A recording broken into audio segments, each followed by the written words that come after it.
The BCCI is now the most powerful entity in global sports, worth an estimated 25,000 crore rupees. But in 1983, they were effectively bankrupt. When the Indian team toured Australia in the early 80s, the board couldn't afford a full supply of standard kookaburra balls for practice. The players representing the nation earned just 1,500 rupees per match. The board's accounts were so low that after the 1983 World Cup victory, they had no funds for player bonuses. They had to rely on a free charity concert by Lata Mangeshkar to raise the prize money. That unexpected win in England proved India could dominate on the field, and it ignited a massive, untapped passion for the sport across the country. While India held the trophy, the actual structural and financial control of cricket remained exactly where it had been for a century, with the English establishment. Just before the 1983 final, BCCI President N.K.P. Salve asked the English Cricket Board for 2 extra tickets for a visiting Indian minister. Despite empty seats in the stadium, the English officials flatly refused the request. Salve responded by coordinating with the boards of Pakistan and Australia to form a voting bloc. Their goal was to break the English monopoly on hosting the World Cup. The political maneuvering worked. In 1987, the tournament was moved to the subcontinent, officially branded as the Reliance World Cup.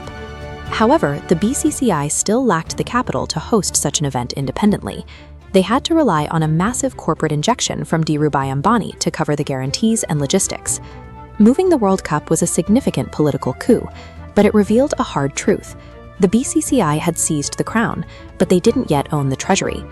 To build that treasury, the board had to dismantle a bizarre financial arrangement.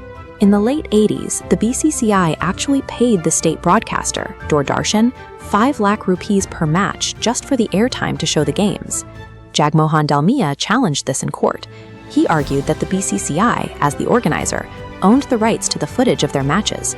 He won, giving the board total control over their broadcast signals.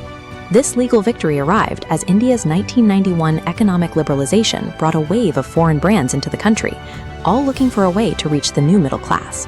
The board leveraged this new market in 1993, selling the rights for an England tour to a private network for $600,000. The era of paying for airtime was over.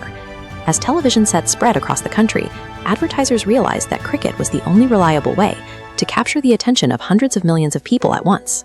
The board's focus shifted from simply managing a sport to monopolizing the commercial attention of the world's most passionate fan base. This wealth is protected by the BCCI's unique legal status. Formed in 1928, it operates as a private charitable trust, keeping it entirely separate from the Indian government's oversight. Unlike other Indian sports federations that rely on state funding, the BCCI manages its own finances and team selections without political interference. This independence comes with massive tax advantages. By maintaining its status as a trust promoting the sport, the board avoids heavy taxes on its primary revenue streams.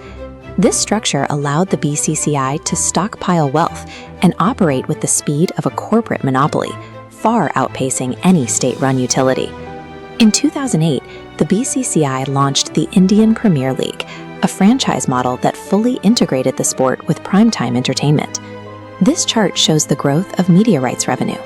The 2023 to 2027 deal reached 48,000 crore rupees, redefining the industry's scale.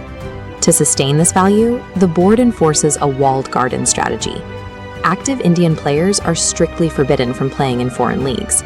By trapping Indian talent at home, the BCCI ensures that Indian viewership and the massive advertising budgets that follow it cannot leak out to competitors.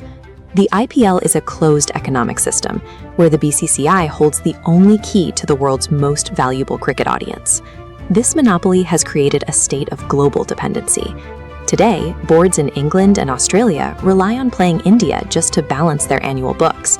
The International Cricket Council is equally dependent. Roughly 80% of all global cricket revenue is now generated by the Indian market. This financial weight allows the BCCI to dictate the global calendar, securing a 2-month window where international cricket stops for the IPL. Ultimately, this entire global structure is built on the scale and dedication of the Indian fan. Weaponizing the attention of 1.4 billion people, the BCCI executed a total takeover of the sport. The inventors of cricket now find themselves entirely dependent on their former subjects.